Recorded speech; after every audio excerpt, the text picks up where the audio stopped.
Hello बच्चों, welcome to back my YouTube channel zero to genius पर आपका फिर से स्वागत है। और आओ आज हम पढ़ते हैं सन 2024 का सेट नंबर 1 822 IJ। ये मॉडल पेपर है, सेट नंबर 24 सन 2000 का। ठीक है, तो आओ इसे हम पढ़ते हैं और देखते हैं क्या क्वेश्चन आता है और एकदम डिटेल से पढ़ेंगे बच्चों, घबराना बिल्कुल नहीं है। ठीक है, और जो भी डाउट होते हैं आपको कमेंट में आप करिएगा। ठीक, चलो चलते हैं अगले क्वेश्चन की ओर। आओ देखते हैं। देखो, जो आपका सेट नंबर है, सेट नंबर आपका क्या है? सेट नंबर आपका है बच्चों क्या? सेट नंबर 24 सन 2000। सेट नंबर 24 सन 2000। सेट नंबर क्या है? 1 है और सन 2024 का है 824 IJ। इसे आप मिला लेना, 824 IJ है। ठीक, जो आपके पेपर होते हैं 70 नंबर जो साइंस के पेपर होते हैं उसमें से देखिएगा, उसमें जो आपके 25 नंबर क्या होता है आपका फिजिक्स से आता है। ठीक, और 25 नंबर आपका क्या आता है? बायो से आता है। और आपका जो 20 नंबर होता है बच्चों वो आता है आपका केमिस्ट्री से। ठीक है, आपका आता है बच्चों केमिस्ट्री से। तो पूर्णांक कितना है केमिस्ट्री का? 20 नंबर। एक सेट में जो पूर्णांक होता है केमिस्ट्री का 20। ठीक, जिनमें से 6 बहुविकल्पी क्वेश्चन पूछे जाते हैं आपके और बाकी सारे क्वेश्चन पूछे जाते हैं। तो चलते हैं भैया अगले क्वेश्चन की ओर। चलो आओ, तैयार हो बच्चों? चलो, तो पहला क्वेश्चन हमारा ये है मेथेन। क्या बच्चों? पहला क्वेश्चन हमारा ये है मेथेन। मेथेन का संरचनात्मक सूत्र है। ठीक है बच्चों, मेथेन का संरचनात्मक सूत्र है। तो पहले हम ये पढ़ेंगे मेथेन का सूत्र क्या होता है। ठीक, तो मेथेन का सूत्र होता है बच्चों CH4। ठीक है, CH4। तो देखिए यहाँ पर C मतलब कार्बन 1 और हाइड्रोजन 4 किस समूह में है, किस संरचना में है? देखो इसमें इसमें 2 कार्बन है तो बिल्कुल नहीं होगा बच्चों।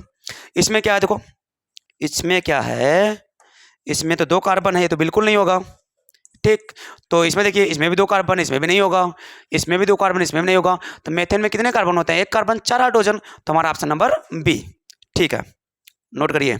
चलते हैं अगले क्वेश्चन की ओर। अगला क्वेश्चन क्या है? निम्नलिखित में समजातीय श्रेणी क्या है बच्चों? समजातीय श्रेणी।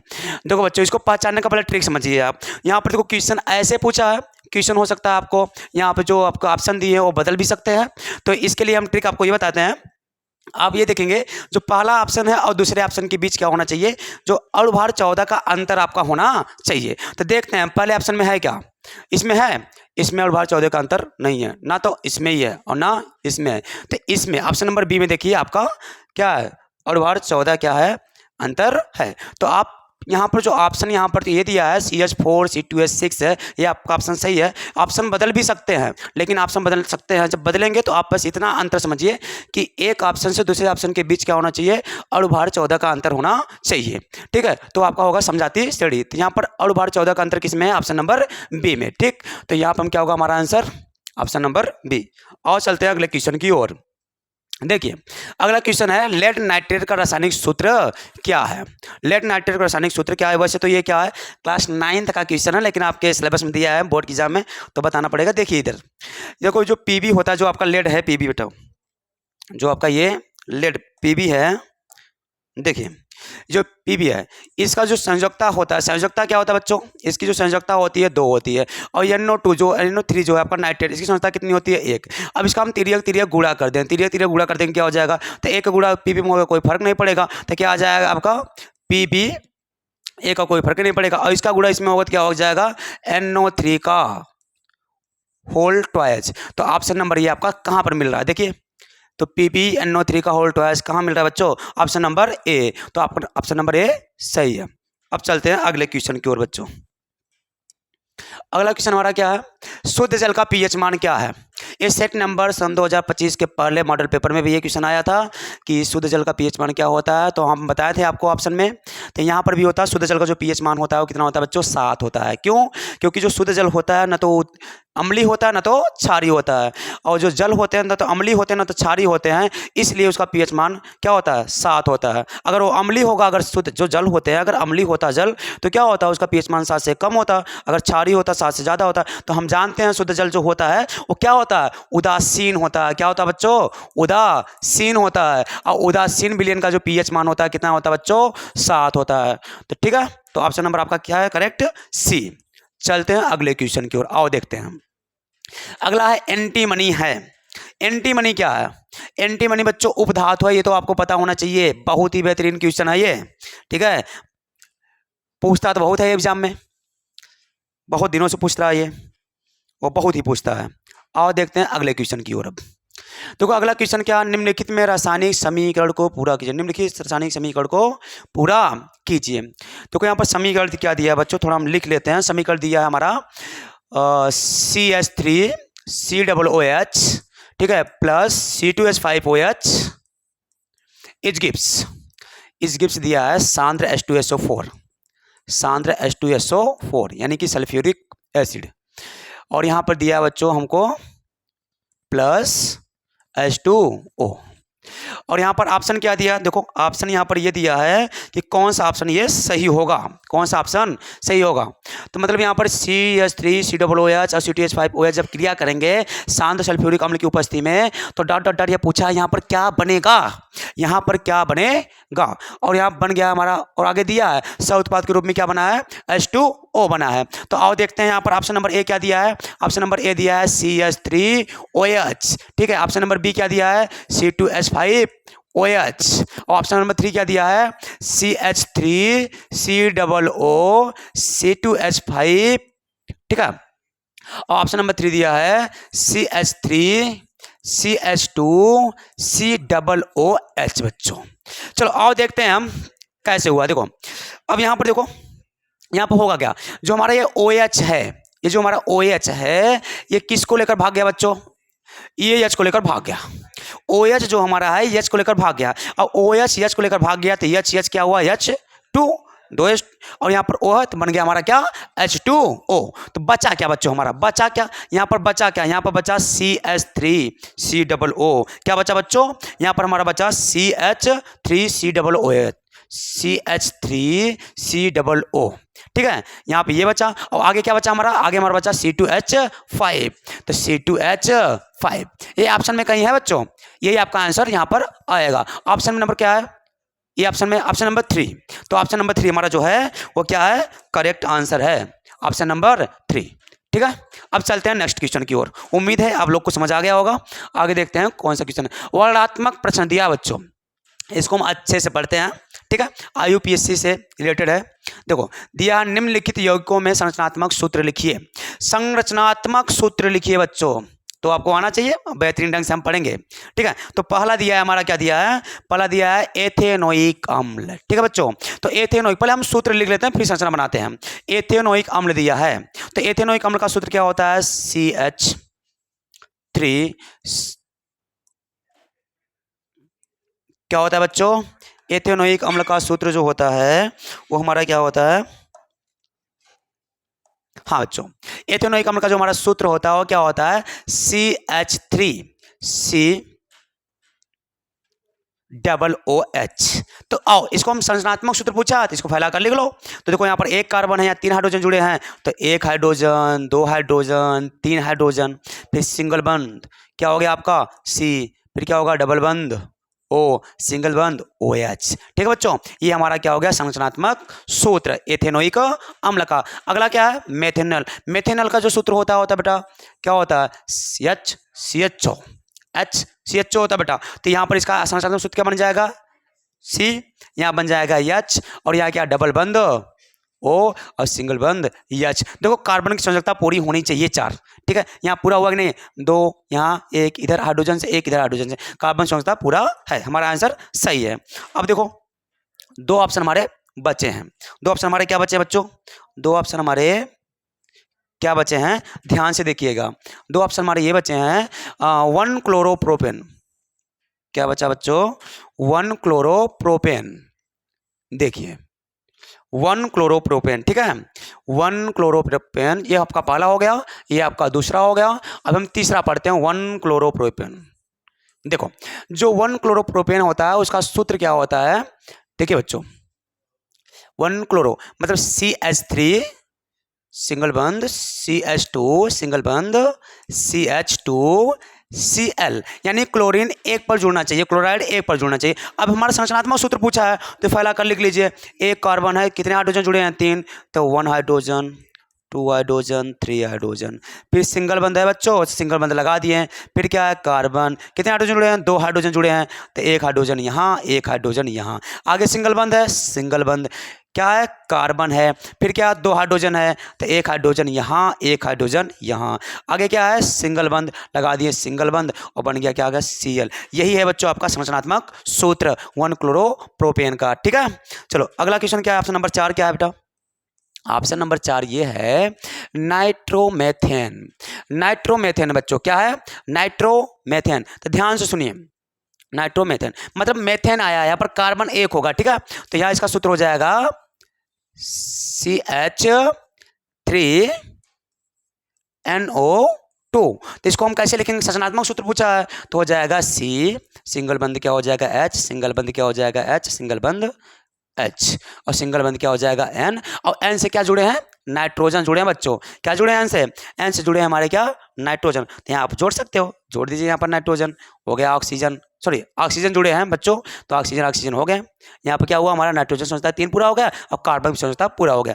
तो देख लीजिए एक बार, आप 60 सेकेंड ले लीजिए इसका। ठीक, चले आगे अगले क्वेश्चन की ओर। चलो अगला क्वेश्चन हमारा ये है, अगला क्वेश्चन क्या है? विद्युत रासायनिक श्रेणी को स्पष्ट कीजिए, इसके 2 अनुप्रयोग भी लिखिए। 2 अनुप्रयोग पूछा, चलो आओ देखते हैं। विद्युत रासायनिक श्रेणी क्या है बच्चों? ध्यान से पढ़िए, विद्युत रासायनिक श्रेणी पूछा हमें, विद्युत रासायनिक श्रेणी के को स्पष्ट कीजिए और इसके 2 अनुप्रयोग लिखिए। ठीक है, तो चलो आओ देखते हैं विद्युत रासायनिक श्रेणी क्या होता है। ध्यान से सुनिएगा, जो विद्युत रासायनिक श्रेणी है बच्चों क्या होगा? इलेक्ट्रॉनों की, इलेक्ट्रॉनों की आपेक्षिक, इलेक्ट्रॉनों की क्या, जो इलेक्ट्रॉन है, इलेक्ट्रॉनों की क्या? त्यागने की, इलेक्ट्रॉन जो है, इलेक्ट्रॉन त्यागने की आपेक्षिक प्रवृत्ति, आपेक्षिक प्रवृत्ति, और क्या बच्चों? और क्या? अभिक्रियाशीलता। धातु जो है, धातु जो हमारी जो धातु होती है, वो जो धातु होती है, उस धातु के क्या बच्चों? उस धातु के इलेक्ट्रॉन त्यागने की आपेक्षिक प्रवृत्ति, और उस धातु के अभिक्रियाशीलता, अभिक्रियाशीलता, अभिक्रियाशीलता के आधार पर उनको एक क्रम में व्यवस्थित किया जाता है, और उसी को हम विद्युत रासायनिक श्रेणी कहते हैं। ठीक है बच्चों, क्या कहते हैं?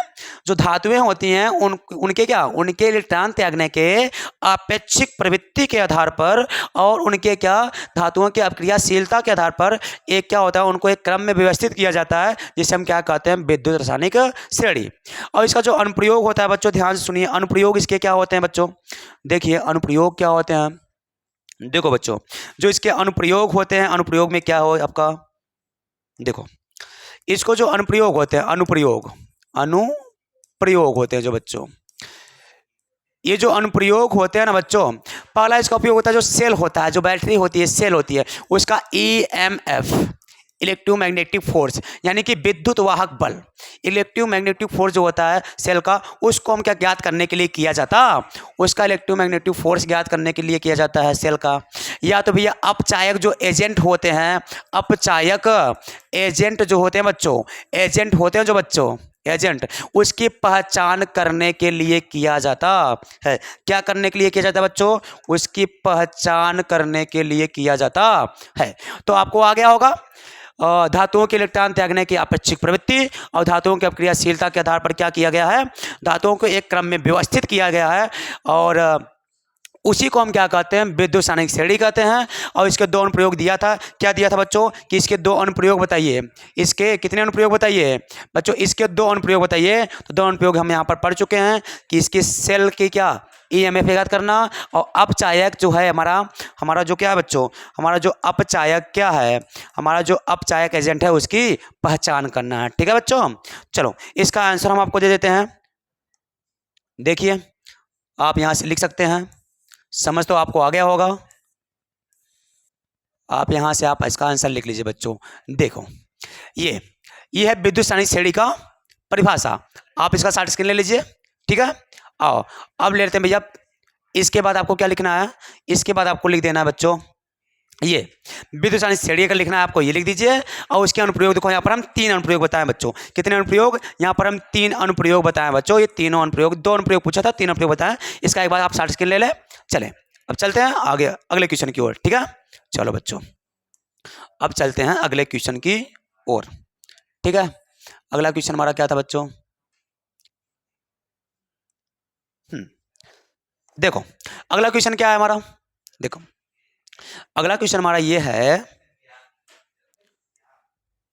अगला क्वेश्चन हमारा ये है, हाँ देखो अगला क्वेश्चन ये है कि मिश्र धातु किसे कहते हैं और कॉपर की दो प्रमुख मिश्र धातुओं के नाम और उसके उपयोग लिखिए। किसका मिश्र धातु बेटा?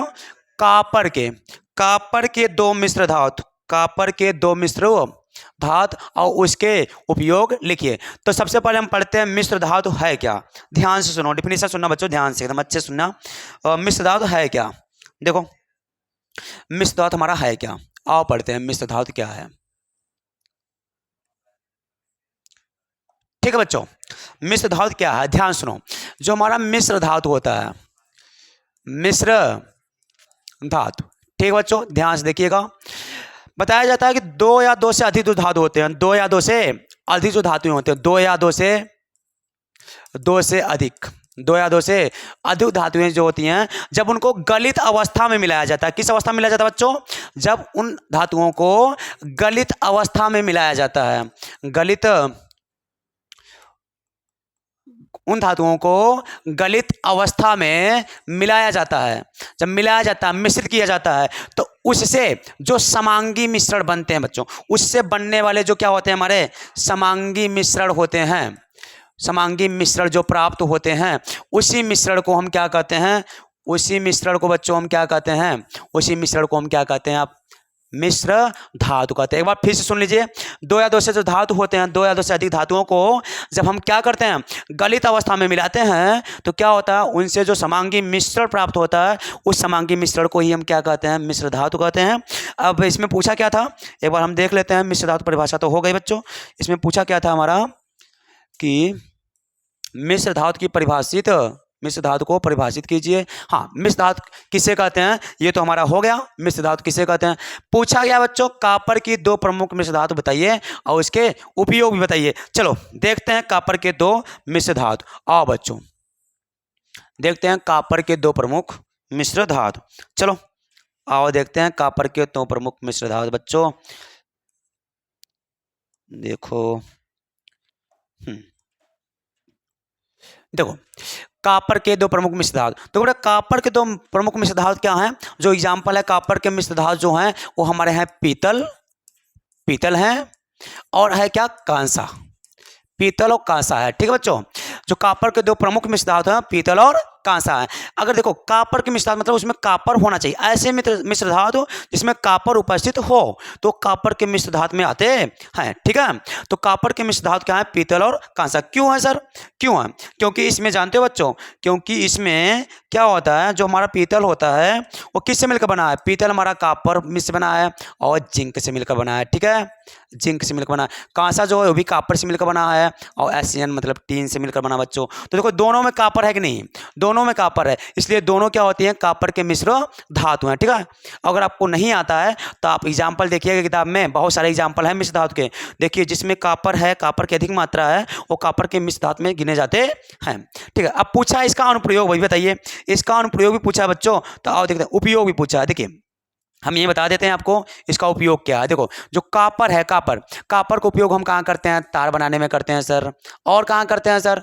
जो मशीन होते हैं, मशीन के पुर्जे, मतलब मशीन जो होते हैं, मशीनों के क्या करते हैं हम? पुर्जे बनाने में करते हैं। ठीक है, और कहाँ करते हैं बच्चों? और कहाँ करते हैं इसका उपयोग? और इसका उपयोग कहाँ करते हैं? बर्तन बनाने में करते हैं इसका उपयोग।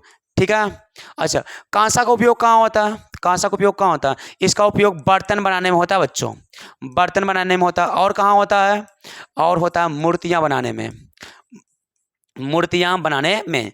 तो उम्मीद है आप लोग को आ गया होगा कॉपर मिश्र धातु किसे कहते हैं। एक बार आप फिर से देख लेंगे। 2 या 2 से अधिक धातुओं को जब गलित अवस्था में मिलाया जाता है तो उससे जो समांगी मिश्रण बनते हैं, जो मिश्रण प्राप्त होता है वो समांगी मिश्रण, उसको हम क्या कहते हैं, मिश्र धातु। अब मिश्र धातु जो होते हैं, पूछा था कॉपर के दो प्रमुख मिश्र धातु, तो कॉपर के दो प्रमुख मिश्र धातु क्या होते हैं, पीतल होता है और कांसा होता है। क्यों? क्योंकि इसमें कॉपर की मात्रा अधिक होती है। ठीक है, अब फिर क्या पूछा है बच्चों, पूछा यह है इसके उपयोग। तो जो पीतल होता है, पीतल का उपयोग तार बनाने में, मशीनों के पुर्जे बनाने में, बर्तन बनाने में किया जाता है, और कांसा का उपयोग बर्तन और मूर्तियां बनाने में किया जाता है। और इसका हम आपको आंसर दे देते हैं, आप साइड स्क्रीन ले लीजिए बच्चों।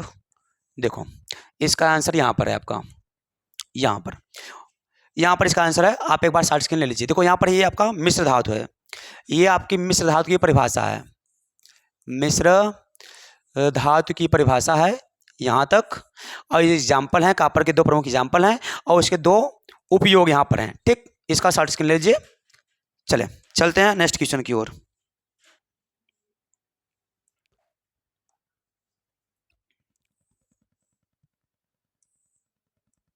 चलो बच्चों देखो अगला क्वेश्चन क्या है? अगला क्वेश्चन हमारा ये है कि निम्नलिखित यौगिकों का आईयूपीएसी नाम लिखिए। आईयूपीएसी नाम देखो, आईयूपीएसी तो भैया एकदम तो नहा धोकर पड़ गया है, हाँ? हर मॉडल पेपर में आ रहा है बच्चों, आईयूपीएसी नाम हमारा हर मॉडल पेपर हमारा आ रहा है। देखो और ये कहीं पीछा छोड़ने वाला नहीं है बच्चों, हर मॉडल पेपर में आएगा आईयूपीएसी नाम। ठीक है, देखो यहाँ पर क्या है, पहला ऑप्शन है हमारा HCHO और दूसरा क्या है CH3 सिंगल बंद CS डबल बंद CH। इसका हम नाम बता दे रहे हैं, इसका नाम है मेथेनल, मेथेनल क्योंकि एक कार्बन है तो मेथेन हो जाएगा, और CHO समूह जुड़ा है तो यहाँ पर इसलिए अल जुड़ जाएगा। ठीक है, चलो और यहाँ पर कितने कार्बन है, वो 1 2 3, 3 कार्बन हो जाएगा, क्या हो जाएगा, प्रोपीन। प्रोपीन तो हो जाएगा हमारा, क्या हो जाएगा, प्रोपीन है, ये 3 कार्बन तो क्या होगा, प्रोपीन होगा। लेकिन सर इसमें डबल बंद किस पर आए, एक पर आए हैं, तो आप चाहे लिखो प्रोपीन लिख दो, कोई दिक्कत नहीं है। आप ये भी लिख सकते हो 1 प्रोपीन, क्योंकि प्रोपीन का जो डबल बंद आया किस पर आया, एक कार्बन पे आया। ठीक है, नंबरिंग हम इधर से करेंगे 1 2 3। ठीक, आप इसका आंसर लिख लीजिए। चलो अब अगला क्वेश्चन क्या है हमारा, अगला क्वेश्चन हमारा यह है कार्बन की संयोजकता पर, क्या बच्चों अच्छे से पढ़िए, कार्बन की संयोजकता पर एक संक्षिप्त टिप्पणी लिखिए, मतलब छोटा सा टिप्पणी लिखिए, छोटे से मतलब थोड़ा सा उसके आंसर बारे में बताना है। तो आओ देखते हैं कार्बन की संयोजकता। चलो आओ हम पढ़ लेते हैं बच्चों कार्बन की संयोजकता। देखिए बच्चों जो कार्बन की संयोजकता होती है, क्या होती है, जो हमारा कार्बन की संयोजकता होती है। देखो पहली बात हम आपको ये बता दें, जो कार्बन, देखो कार्बन का परमाणु क्रमांक कितना होता है बच्चों, 6 होता है। अगर इसका एक टन विन्यास हम करेंगे तो क्या हो जाएगा,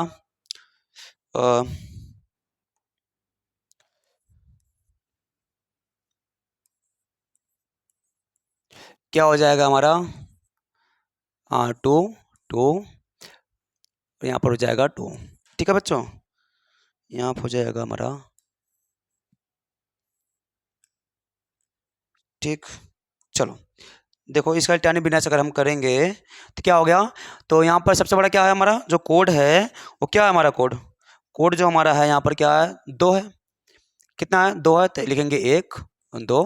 यहाँ पर क्या लिखेंगे हमारा जो कोष है के यल, तो पहले कोष में कितना इलेक्ट्रॉन है, पहले कोष में कितना हमारा 2 इलेक्ट्रॉन है तो 2 लिख दिए, दो। दूसरे कोष में कितना है 1 2, कितना है 2 2 4 इलेक्ट्रॉन, यानी इसके कितने इलेक्ट्रॉन है भाई सर, बाहरी कोष में कितने इलेक्ट्रॉन है, बाहरी कोष में 4 इलेक्ट्रॉन है, कितने इलेक्ट्रॉन 4 इलेक्ट्रॉन। और हमको पता है कि अगर बाहरी कोष में 1 2 3 4 इलेक्ट्रॉन आ जाए तो संयोजकता उस तत्व की वही होती है। ठीक है, और अगर क्या हो जाए 5 6 7 8 आ जाता है तो क्या होता है, उसे 8 में से 8 माइनस कर देते हैं, 8 में से घटा देते हैं, जो आता है संयोजकता वही होता है।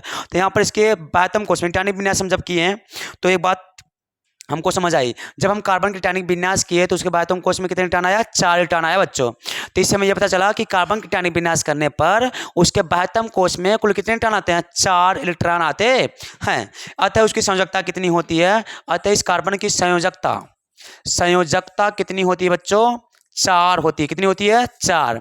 अतः यह कार्बन क्या करेगा, जो हमारा एक कार्बन है, ये जो हमारा कार्बन है, ये जो हमारा कार्बन है ये क्या करेगा, अन्य कार्बन पर अन्य परमाणुओं से क्या करेगा, अन्य परमाणुओं से सहसंयोजी, क्या करेगा, सहसंयोजी सहसंयोजी बंध बनाएगा, क्या बनाएगा, सहसंयोजी बंध बनाएगा बच्चों, क्या बनाएगा, बंध बनाएगा। ठीक, तो इसको हम लिखना कैसे है आपको हम बता दे रहे हैं, ठीक है लिख दे रहे हैं, आप उसे शॉर्ट स्क्रीन कर लीजिएगा। ठीक है बच्चों, देखो एक मिनट रुकिए आप। देखो हम लिखेंगे कार्बन, कार्बन का इलेक्ट्रॉनिक कॉन्फ़िगरेशन, ईसी से बात करते हैं, समझ लीजिएगा। इलेक्ट्रॉनिक कॉन्फ़िगरेशन मतलब इलेक्ट्रॉनिक विन्यास। कार्बन के इलेक्ट्रॉनिक विन्यास करने पर उसके हमें यह पता चलता है, हमें यह पता चलता है कि उसके बाह्यतम कोश में, कि उसके बाह्यतम कोश में, बाह्यतम कोश मतलब बाह्य कोश में, उसके बाह्य कोश में कुल 4 इलेक्ट्रॉन उपस्थित होते हैं, कुल 4 इलेक्ट्रॉन उपस्थित होते हैं। अतः कार्बन की संयोजकता कितनी होती है? अतः कार्बन की संयोजकता कितनी होती है बच्चों? अतः कार्बन की संयोजकता 4 होती है। इसलिए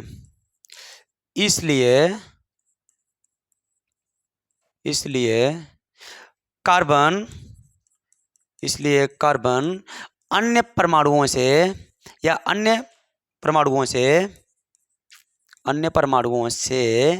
क्या करता है? सहसंयोजी बंध बनाता है। क्या करता है बच्चों? सहसंयोजी बंध बनाता है, सहसंयोजी बंध बनाता है। और आपको आगे लिखना है, थोड़ा सा आगे और लिख लेंगे। देखिए इसको हम समझा देते हैं, ये लिखना आपका जिम्मेदारी है, ठीक है? और नहीं लिखेंगे तो भी कोई दिक्कत नहीं है। देखिए यहाँ ऑप्शन नंबर ए करके आप लिख देंगे ऐसे, कार्बन सिंगल बंध सिंगल बंध सिंगल बंध सिंगल बंध, कि इससे इस चित्र से ऐसे लिख देंगे, ऐसे हेडिंग बना लेंगे और यहाँ पर कर देंगे कि इस चित्र से यह पता चलता है कि अगर कार्बन से एक संयोजी वाला परमाणु अगर जुड़ता है तो कुल कितने जुड़ेंगे बच्चा?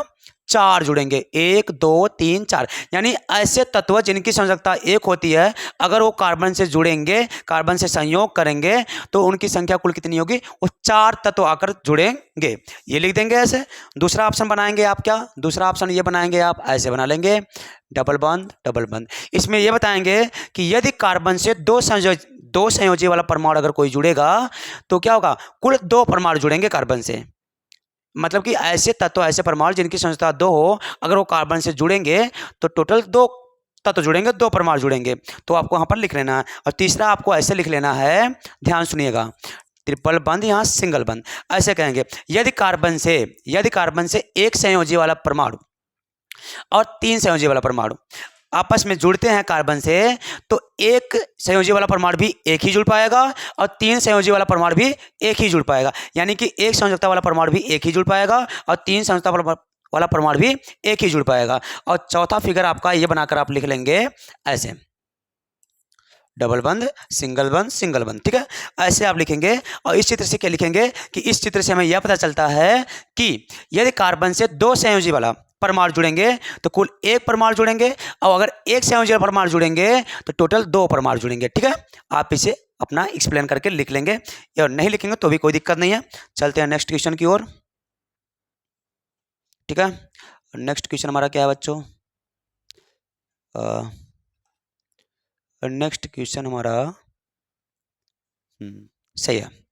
नेक्स्ट क्वेश्चन हमारा यही है। देखो नेक्स्ट क्वेश्चन हमारा ये है कि नहीं, नेक्स्ट क्वेश्चन हमारा ये नहीं होगा बच्चों, कुछ तो बाकी होगा इसमें। देख लेते हैं एक बार,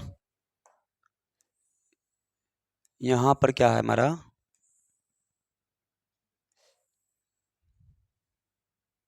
हाँ देखो यहाँ पर एक क्वेश्चन हमारा छूट गया था, देखो हम छोड़ के चले जाते थे ऐसे। देखो यहाँ पर क्या है, बेकिंग सोडा यानी खाने वाला सोडा जो आप लेकर आते हैं दुकान से बच्चों, ठीक है? जब आपके यहाँ क्या होती है, होली होती है, वो मम्मी बोलती हैं जाओ लेकर आओ बेटा वो खाने वाला सोडा, गुजिया में डालना है, पूड़ी में डालना है ना। देखो तो देखो इधर, देखो बच्चों तो ध्यान सुनिए, खाने वाला सोडा, तो इसका पूछा रासायनिक नाम पूछा है, अणु सूत्र मतलब उसका सूत्र पूछा बच्चों। अब पूछा ये बेकिंग सोडा को जब हम गर्म करेंगे तो क्या होगा, ठीक है? इसको जब हम गर्म करेंगे तो क्या होगा। चलो 3 क्वेश्चन पूछा है एक क्वेश्चन में।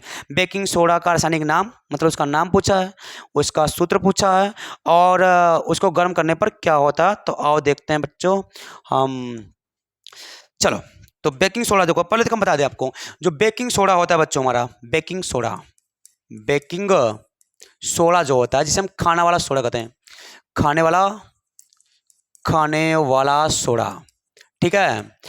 देखिए जो धावन सोडा होता है इसे हम कहते हैं धोने वाला सोडा, जो आपका आता है व्हील, विदिशा, डिटर्जेंट, बहुत सारे आते हैं ना, कंपनी बहुत सारे ब्रांड हैं। अब आपके यहाँ जो चलता होगा हमको तो नहीं पता, हमारे यहाँ तो व्हील चलता है, व्हील एकदम मज़ेदार मस्त।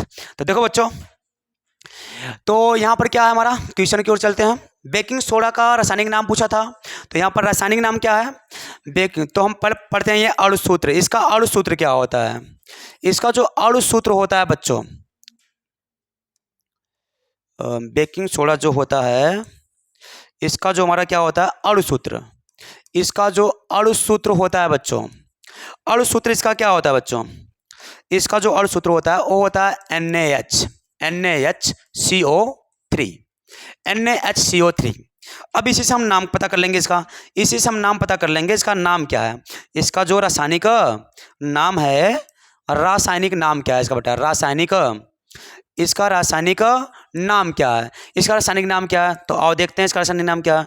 तो रासायनिक नाम इसका हो जाएगा, इसका रासायनिक नाम हो जाएगा, देखो सोडियम है, और HCO3 को हम क्या कहते हैं, बाइकार्बोनेट, तो इसका नाम है सोडियम, तो हो जाएगा सोडियम, और HCO3 क्या कहते हैं, बाइकार्बोनेट, क्या कहते हैं बच्चों, बाइकार्बोनेट।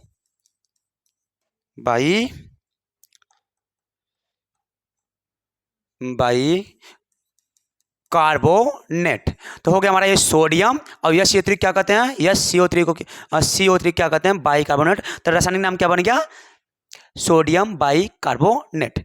और कभी कभी बोल देते हैं कि सोडियम हाइड्रोजन कार्बोनेट, तो कोई दिक्कत नहीं होगा, सोडियम हाइड्रोजन कार्बोनेट ऑप्शन में आया तो भी ठीक है, और सोडियम बाइकार्बोनेट आया तो भी ठीक है, और सामान्य जो इसका नाम है वो है बेकिंग सोडा या खाने वाला सोडा। चलो, तो अणु सूत्र हो गया, हम देख चुके, रासायनिक नाम हो गया। अब पूछा है इसको गर्म करेंगे, अगर हम बेकिंग सोडा को क्या करेंगे बच्चों, अगर हम बेकिंग सोडा को गर्म करेंगे, क्या करेंगे, इस बेकिंग सोडा को गर्म करेंगे, सॉरी बच्चों, इस बेकिंग सोडा को क्या करेंगे, इस बेकिंग सोडा को जब हम गर्म करेंगे तो क्या होगा, चलो आओ हम रिएक्शन से समझ लेते हैं, रिएक्शन से समझ लेंगे तो आ जाएगा तो अच्छी बात है, क्योंकि रिएक्शन से आसान हो जाता है सारी चीज़ें, ठीक है। केमिस्ट्री में रिएक्शन अगर आपको आ गया तो सारा केमिस्ट्री एकदम मस्त ज़बरदस्त, क्योंकि रिएक्शन समझ आ गया तो पूरी केमिस्ट्री एकदम मस्त हो जाएगी आपकी। तो रिएक्शन ये है, देखो बेकिंग सोडा जो है, बेकिंग सोडा रिएक्शन हम ये लिखते हैं, देखो बच्चों रिएक्शन हमारा है, देखो 2NaHCO3 इज गिव्स, मतलब इसको हम जब गर्म किए बच्चों, ठीक है, तो क्या बन गया हमारा Na2CO3 प्लस H2O प्लस क्या हो गया आपका CO2, ठीक है। मतलब सर बेकिंग सोडा को जब हम गर्म किए, ये हमारा है बेकिंग सोडा, देखो ऊपर यहाँ पर दिख रहा होगा, ये हमारा जो बेकिंग सोडा है जब इसको हम गर्म करते हैं तो ये सोडियम कार्बोनेट, इसका नाम क्या है, इसका नाम है बच्चों सोडियम कार्बोनेट, क्या नाम है, सोडियम कार्बोनेट, ये तो आपका जल है और ये तो आपका कार्बन डाइऑक्साइड, ये तो आपको पता होगा। तो देखिए आप क्या कहेंगे, आप ऐसे लिखेंगे, जब बेकिंग सोडा को गर्म किया जाता है, तो सोडियम कार्बोनेट और जल और कार्बन डाइऑक्साइड प्राप्त होता है। एक बार हम रिएक्शन को देख लेते हैं, संतुलित है कि नहीं बच्चों, यहाँ पर दो सोडियम है, इस पर भी दो सोडियम है, यहाँ पर 2 कार्बन है तो वहाँ पर भी 2 कार्बन, ठीक है, यहाँ पर 2 हाइड्रोजन है, उस पर भी 2 हाइड्रोजन है, ठीक, यहाँ पर 3 दूनी 6 ऑक्सीजन है, तो यहाँ पर 3, यहाँ पर है 2, यहाँ पर है 5, 5 1 6, सही है, रिएक्शन हमारा सही है। तो आप लिख सकते हो, इसका आंसर हम यहाँ पर आपको लगा दे रहे हैं और आप इसे नोट कर लीजिएगा, ठीक है बच्चों, आंसर यहाँ पर लगा दे रहे हैं हम इसका, यहाँ पर इसका आंसर, यहाँ देखो इसका आंसर यहाँ पर है कि सोडियम जो है हमारा ये बेकिंग सोडा है, उसका रासायनिक नाम क्या है, सोडियम बाइकार्बोनेट, इसका रासायनिक नाम क्या है बच्चों, इसका रासायनिक नाम है सोडियम बाइकार्बोनेट। क्या है? Sodium bicarbonate. और सूत्र क्या है? NaHCO3। देखो यहाँ पर कुछ मिस्टेक हुआ है क्या बच्चों? हाँ, मिस्टेक हुआ बेटा, टाइपिंग मिस्टेक होता है, हो जाता है। देखिए, बेकिंग पाउडर जो है इसको गर्म करने पर क्या होता है? सोडियम बाइकार्बोनेट नहीं, ये गलत है, सोडियम कार्बोनेट बेटा, Na2CO3। केवल सोडियम कार्बोनेट होगा बच्चों। क्या होगा? केवल सोडियम कार्बोनेट होगा। क्या होगा? Sodium carbonate, sodium carbonate. और क्या होगा? Carbon dioxide. और साथ में बच्चा यहाँ पर जल होगा। देखो जल नहीं लिखे हम, जल होगा। तीनों चीज़ें होंगी, ठीक है। टाइपिंग मिस्टेक होगा, टाइपिंग वाले भैया। चलो देखो, कोई बात नहीं, इसको नहीं लिखना अभी, तो इसको आप 60 के नंबर ले लें। चलते हैं नेक्स्ट क्वेश्चन की ओर। चलो, अगला क्वेश्चन हमारा क्या है? अगला क्वेश्चन बच्चों हमारा क्या है? ठीक है, अगला क्वेश्चन हमारा एक बार देख लेते हैं क्या है।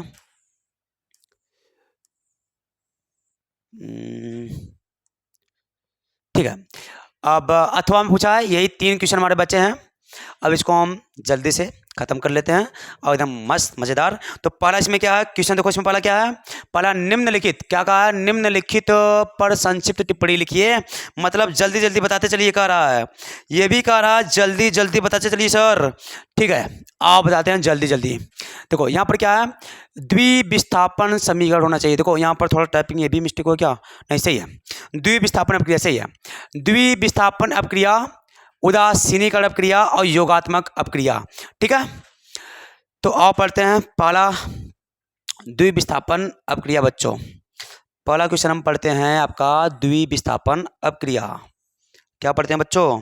द्विविस्थापन अपक्रिया। तो ध्यान सुनिए, द्विविस्थापन अपक्रिया, द्विविस्थापन अभिक्रिया। ठीक है, द्विविस्थापन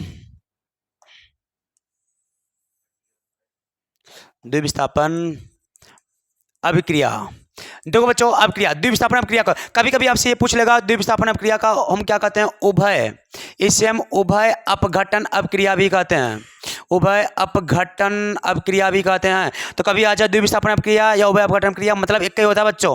ठीक है, तो ध्यान सुनिए, इसमें क्या होता है बच्चों? इसमें क्या होता है? ध्यान सुनिए, शॉर्ट में एकदम बताएंगे, मस्त एकदम जबरदस्त। ध्यान सुनो, इसमें क्या होता है? जो अभिकारक होते हैं वो अभिक्रिया जिसमें अभिकारक क्या करते हैं? जिसमें अभिकारक में कौन कौन आएंगे? अणु आएंगे, परमाणु आएंगे, यौगिक आएंगे। अभिकारक में जो अणु परमाणु यौगिक आते हैं अभिकारक के, इसमें जो अभिकारक होते हैं वो अपने आयनों का क्या करते हैं? अपने आयनों का या अपने मूलकों का क्या करते हैं बेटा? आदान प्रदान करते हैं। क्या करते हैं? आदान प्रदान करते हैं। आदान प्रदान करके क्या करते हैं? नए पदार्थ बनाते हैं, एक नए उत्पाद का निर्माण करते हैं बच्चों। क्या करते हैं? नए उत्पाद का निर्माण करते हैं। इसमें जो अभिकारक होते हैं, अभिकारक में जो अणु आते हैं, जो परमाणु आते हैं आपके, जो अभिकारक में जो जितने भी यौगिक आते हैं आपके, अभिकारक में जो यौगिक आते हैं आपके, जो आपके अणु आते हैं और जो पदार्थ आते हैं अभिकारक में, वो क्या करते हैं? वो पदार्थ यौगिक अणु जो होते हैं वो अपने आयनों का मूलकों के क्या करते हैं? आदान प्रदान करते हैं। और आदान प्रदान करके क्या करते हैं? एक नए उत्पाद का निर्माण करते हैं। और इसका एक बहुत ही लाजवाब आपको बात बता रहे हैं, हो सकता है परीक्षा में आए और नहीं भी आएगा। तो इसमें अभिकारक बराबर उत्पाद होता है बच्चों। अभिकारक बराबर क्या होता है? उत्पाद होता है। ठीक है, चलो इसका रिएक्शन एक आप हम समझा दें। एक रिएक्शन देखिए, जैसे रिएक्शन देखो यहाँ है, रिएक्शन हमारा ये है Na2SO4 प्लस BaCl2। ठीक है, एच गिब्स। अब देखिए इसमें अभिकारक जो है, ये देखो, ये तो धन वाला है, धन आयन है, ये ऋण आयन वाला है। इसके ऊपर डबल प्लस होता है, सॉरी यहाँ पर डबल प्लस, एक प्लस वैसे होता है तो 2 सोडियम है, डबल प्लस होगा, तो इसको यहाँ पर समझाना नहीं है। तो ध्यान सुनिए, ये जो प्लस वाला, इसमें सोडियम कौन है? धन आयन है। इसमें बेरियम धन आयन है। इसमें ऋण आयन कौन है? SO4। इसमें कौन है? क्लोराइड है। तो देखो इसमें आयनों का आदान प्रदान होगा। ये जो है ये सोडियम, ये किसको भगा के ले जाएगा? इसके घर वाले भगा के ले जाएगा। और ये कहेगा तुम मेरे वाले भगा के लेके गए हो तो हम तुम्हारे वाले भगा के लेके जाएंगे, हमको कम समझे हो का? ठीक है, तो देखो भगा के लेके चला गया, तो क्या बन जाएगा भैया? तो Na2 और Cl2, तो क्या बन जाएगा? 2NaCl। क्या बन जाएगा? 2NaCl। ठीक है। और क्या बचा, ये Ba क्या करेगा, इसके साथ जुड़ जाएगा, बना लेगा BaSO4। क्या बना लेगा, BaSO4। ठीक है, कोई दिक्कत। चलो आप नोट कर लीजिए, इसका हम आपको आंसर लगा दे रहे हैं, आप वहां से साइड स्क्रीन ले सकते हैं बच्चों। ठीक है, इसका आंसर हम आपको लगा दे रहे हैं, आप वहां से साइड स्क्रीन ले लीजिए। द्विविस्थापन अपक्रिया का देखिए, यहां पर आपका द्विविस्थापन अपक्रिया है बच्चों, यहां पर, इसे आप नोट कर लीजिए। देखिए यहां पर आपका द्विविस्थापन अपक्रिया है। द्विविस्थापन अपक्रिया को देखो यहां पर लिखा ना, उभय अपघटन अपक्रिया भी कहते हैं। आप इसका साइड स्क्रीन एक बार ले लीजिए, आपको आसान होगा। चलो चलते हैं नेक्स्ट क्वेश्चन की ओर बच्चों। नेक्स्ट क्वेश्चन हमारा क्या है, चलो नेक्स्ट क्वेश्चन हमारा क्या है, देखो नेक्स्ट क्वेश्चन हमारा यह था कि अगला क्वेश्चन क्या था हमारा, योगात्मक अपक्रिया। देखो एक बार देख लेते हैं क्या था हमारा, उदासीनीकरण अपक्रिया। उदासीनीकरण अपक्रिया क्या था बच्चों, उदासीनीकरण अपक्रिया। चलो आओ इसको भी पढ़ लेते हैं, उदासीनीकरण अपक्रिया को भी। चलो बच्चों आओ उदासीनीकरण अपक्रिया को भी पढ़ लेते हैं। देखो उदासीनीकरण अपक्रिया किसे कहते हैं, ध्यान सुनिए। उदासीनीकरण अपक्रिया किसे कहते हैं, ध्यान सुनो बच्चों। देखो ऐसी अपक्रिया जिसमें अम्ल और क्षार, अम्ल और क्षार आपस में क्रिया करते हैं, और क्रिया करके क्या बनाते हैं, लवण और जल बनाते हैं। क्या बनाते हैं बच्चों, लवण और जल बनाते हैं। तो ऐसी अपक्रिया को हम क्या कहते हैं, उदासीनीकरण अपक्रिया कहते हैं। यानी ऐसी अपक्रिया जिसमें अम्ल और क्या बच्चों, क्षार क्या करते हैं, अपक्रिया मतलब आपस में संयोग करके क्या बनाते हैं, लवण और जल बनाते हैं। तो ऐसी अपक्रिया को हम क्या कहते हैं, उदासीनीकरण अपक्रिया कहते हैं। ठीक है, एक एग्जांपल लो। तो एग्जांपल में आपको कुछ करना नहीं बच्चों, एग्जांपल आपको क्या लेना है, एक अम्ल लेना है। जैसे हम ले लिए अम्ल, जैसे ले लिए HCl ले लिए बच्चों, HCl ले लिए, और क्षार क्या ले लिए, NaOH। ये हमारा क्या हो गया, क्षार बच्चों। ठीक है, अब क्रिया कराओ, तो क्रिया कराएंगे तो लवण होगा। लवण क्या, पहले जल को निकाल दो, पहले जल को निकाल दो। यहाँ से कौन गया, यहाँ से कौन गया, जल को निकाल दो पहले, आपको रिएक्शन आसान हो जाएगा। यहाँ से OH किसको भगा के लेकर गया, H को, तो क्या बना लिया हमारा H2O। क्या बना लिया बच्चों, हमारा ये बना लिया H2O। क्या बना लिया बच्चों, H2O बना लिया। तो बचा हमारे पास क्या, देखिए बच्चों बचा क्या हमारे पास, बचा क्या NaCl। तो NaCl क्या होंगे, आपस में जुड़ जाएंगे, NaCl। तो NaCl हमारा क्या हो गया, लवण हो गया और जल बन गया। और क्या हो गया हमारे यहाँ पर, ये अम्ल था, ये क्षार था, और क्रिया क्या बना लिया, लवण और जल। ठीक है, पहले ऐसी क्रिया में क्या करना है आपको, पहले जल को निकाल देना, तो फिर जो बचेगा उसको साथ में लिख देना। ठीक है, तो एक बार आप फिर से देख लीजिए, रासायनिक क्रिया जिसमें क्या अम्ल और क्षार आपस में क्रिया करके क्या बनाते हैं, लवण और जल बनाते हैं बच्चों, उसको हम क्या कहते हैं, उदासीनीकरण क्रिया कहते हैं। इसका भी आंसर आपको हम लगा दे रहे हैं, आप वहां से साइड स्क्रीन ले लीजिए। इसका आंसर लगा दे रहे हैं आपको, साइड स्क्रीन ले लीजिए। आपको बच्चों कहीं भटकने की जरूरत नहीं है, आपका आंसर और समझाते चलेंगे, आपको आंसर भी यहीं पर मिलता चलेगा। ठीक है, आपको कहीं भटकने की जरूरत नहीं है, क्योंकि हमारा चैनल ही ऐसा है, एकदम धाकड़ चैनल। मतलब इस चैनल पर आपको कहीं भटकने की जरूरत नहीं है, और इस पर आपको टीचर आपको पढ़ाते चलेंगे, और आपका आंसर भी वहाँ पर PDF में देते चलेंगे, आपको वहाँ से नोट कर लीजिए आप। ठीक है, तो यहाँ पर है देखो बेटा, उदासीनीकरण अपक्रिया, ये आप यहाँ से नोट कर लीजिए बच्चों, ये उदासीनीकरण अपक्रिया नोट कर लीजिए। ठीक है, कोई दिक्कत नहीं, सर्च के लिए।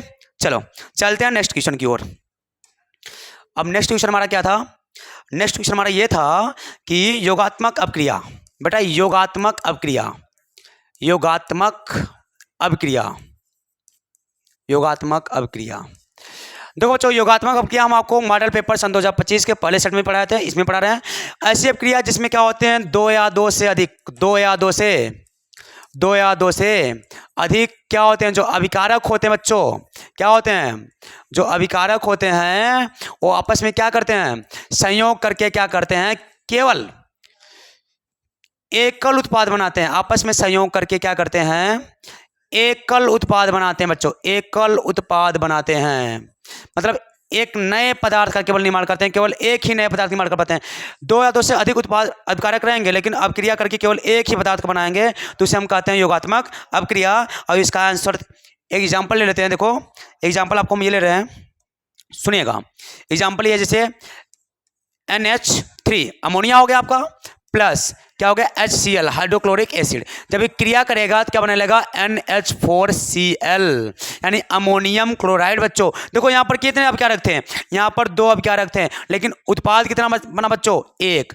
अब बार बार आपको ये समझ नहीं आता होगा, अभिकारक अभिकारक चिल्ला रहे हैं अपना ही, हमको समझ नहीं आ रहा है अभिकारक उत्पाद है क्या। देखो बच्चों जो अपक्रिया में भाग लेते हैं, जो अपक्रिया में भाग लेते हैं वो क्या कहलाते हैं बच्चों, वो अभिकारक कहलाते हैं, और उनके द्वारा जो बनता है उसे उत्पाद कहते हैं। तो अपक्रिया में भाग कौन ले रहा है, ये दोनों भाग ले रहे हैं, तो ये दोनों हमारे क्या हो गए अभिकारक हो गए, रिएक्टेंट हो गए। अब बात है बन क्या रहा है इन दोनों से, तो ये जो बन रहा है इसे हम कहते हैं उत्पाद यानी कि प्रोडक्ट। ठीक है, तो अभिकारक उत्पाद आपको आ गया। तो उम्मीद करते हैं आपको एकदम बढ़िया से। अच्छा इसका आंसर आपको नहीं लगाएं क्या, बड़े तेज हो आप लोग यार, बताए भी नहीं। आओ देखते हैं इसका आंसर भी लगा देते हैं। देखिए यहाँ पर देख लीजिए आप, इसका आंसर लगा दिए बच्चों। यहाँ पर देखो ये आपका योगात्मक अपक्रिया है, एग्जाम्पल सही था यहाँ पर, एग्जाम्पल यहाँ पे एग्जाम्पल में भी है, आप इससे साइड स्क्रीन ले लीजिए। तो बच्चों अब मिलते हैं नेक्स्ट वीडियो में, ऐसे आपको हम लेकर आते रहेंगे क्या हर रोज आपका अनसॉल्व्ड मॉडल पेपर। और आप ये साइंस ही नहीं सारे मॉडल पेपर लगे, मैथ इंग्लिश सब बच्चों। और आपको एक आखिरी बात ये बता दें कि इस चैनल पे पढ़ने के बाद आपको कहीं भटकने की ज़रूरत नहीं है, आपका PDF में आपके नोट्स भी इसी पर मिल जा रहे हैं, आप वहीं से नोट्स तैयार कर लीजिए और समझ भी वहीं से लीजिए। ठीक है, मिलते हैं अगले नेक्स्ट वीडियो में, धन्यवाद।